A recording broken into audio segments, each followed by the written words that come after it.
Welcome back. There was some technical glitch over there. Maybe my clumsiness. Forgive me.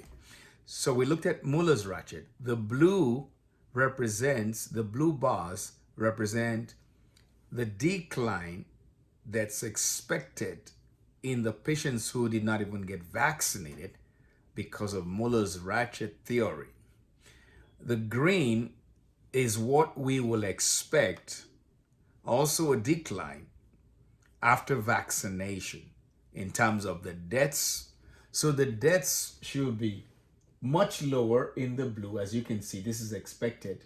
So I expect a much lower death in the vaccinated, which is green, versus the unvaccinated. But what we're saying is with Muller's theory, even when there are no vaccines, it should be a decline. As you can see, the blue bars are getting shorter. And in the vaccinated, there's a much more drastic drop, and it's also going down. We're saying what we're getting is not the green, the expected. It's not even the blue. It's the red. It's going up. As you can see from those previous US deaths that I showed you. And I think that's what got me excited a little bit too. Why is there a 28% increase in US COVID-19 deaths just from 2020 to 2021? We now know that natural immunity, which I didn't add to this mix, right? Natural immunity is protective following infection from Stephen Gazzett and a bunch of other people. That inexpensive treatments have been ignored. There has been a violation of the 2016 Cures Act. We know, despite vaccine misinformation, that the following vaccine effects can be contributing to the increased deaths. The vaccines may therefore be useful, but the benefits must be weighed against the cost, the deaths. Pathogenic priming, vaccine adverse effects. And we also know that vaccine does not prevent infection or transmission of COVID-19. And what are the implications of that? This is a slide I don't want you to be bothered with, but if you're interested, there are books there, Ioannidis, Monsieur Angel, and a bunch of other people. You can take a picture of that, expand it, and I'm not going to go through that. So the Wuhan Institute of Virology comes to mind again as something that you need to have some clarity about. It was a lab, biosafety lab, level 4, designed by a French company called bioMérieux. It's important to know who designed this thing. The CEO at that time was Stéphane Bancel, French.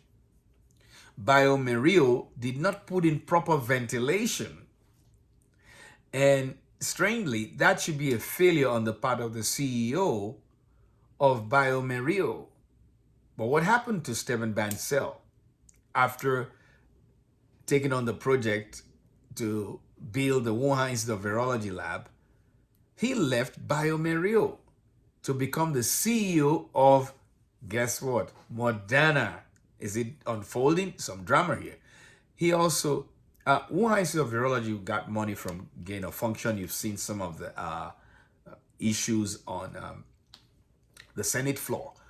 And Wuhan Institute of Virology employed the bat lady, Shi Zhengli, who was sending samples back and forth between herself and Ralph Baric, University of North Carolina, who was the world's probably leading expert on gain of function, or one of the leading experts.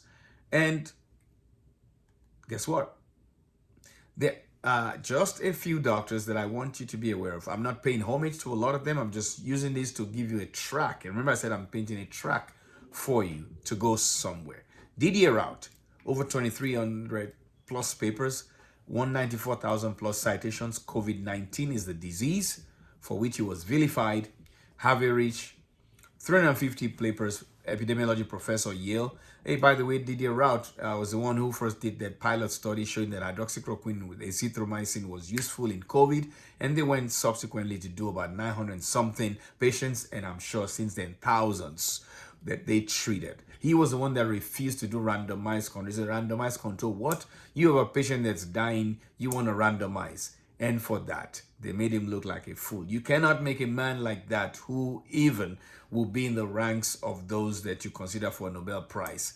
And the media as you probably will see or have seen, have been paid so much money by certain groups who have money. So we're going to leave it at that. Peter McCullough, cardiologist, par eminence, cardiorenal hypertension expert, 864 papers, 43,000 plus citations, again vilified, fired. Peter Duisberg, one of the I think retrovirus experts in the world. No, in other words, there's nothing about AIDS that this guy doesn't know. Victimized and his life destroyed basically by Dr. Anthony Fauci. Jonathan Fishbein, the guy who discovered the nevirapine, one of the drugs that Anthony Fauci was going to be using in Uganda to show that AZT and nevirapine, that they were okay, they were equally well tolerated. And that's horrible to say that, because AZT was a chemotherapeutic agent that kills people, and nevirapine, for it to be in the same level of equal tolerance by patients, meant nevirapine was also a deadly drug. So Jonathan Fishbein brought that up, and he was harassed and all kinds of stuff when he was working at the NIAID. Simone Gold, you probably hear about. For her, it was hydroxychloroquine. And so there are notorious drug deals, as you've known about the FDA now. Let's look at this chart here that tells us about AIDS vaccines, AZT, nevirapine, Truvada. It's Truvada, okay? Controversies about that. I'll say again, I refer you, because I think Robert F. Kennedy has done far more work in that area than even I can even imagine and have the time to do. So please, if you're really interested in educating yourself, get a copy of that book. Rodatech, Gardasil, mRNA vaccine for children, Remdesivir, Aducanumab. You know who's behind FDA, and a few others here. So the question is, why was the choice for a bioweapon to be studied at Wuhan, Hoboken, New Jersey, or, Purbright Institute in Surrey, London, University of North Carolina? Why the coronavirus? For goodness sake, here's a clue. If you read this article by San Juan and Domingo Calap, Cellular Molecular Life Sciences, 2016. Scientifically, the polymerases of most RNA viruses that help them elongate, they lack 3' basically, they're not able to proofread the RNA viruses. The coronavirus is an RNA virus. So because they cannot proofread with the enzymes that they have, they are prone to errors. And those errors mean they would not be able to function if someone were to create a bioweapon using those RNA viruses that lack the 3' exonuclease. Most of them do lack it. So if you're planning a bioweapon attack on a population of people, and your virus that you're going to use lacks that 3' exonuclease, the thing might kill 50 people and just die out.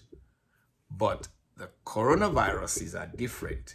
They are positive stranded RNA viruses that encode a complex RNA dependent RNA polymerase with a 3' exonuclease domain. Those who are experts in virology know what I'm talking about.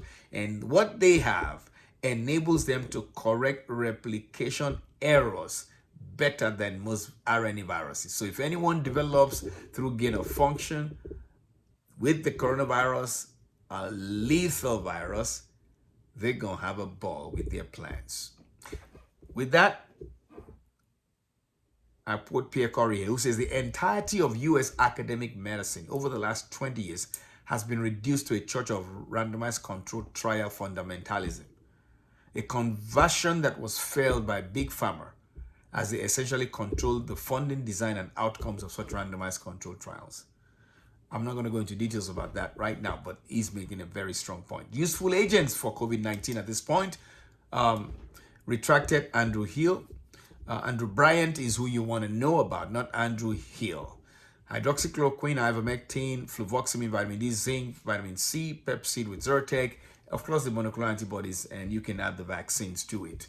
All right, so with that, we're going to look at some very interesting components in the next model. You'll enjoy them.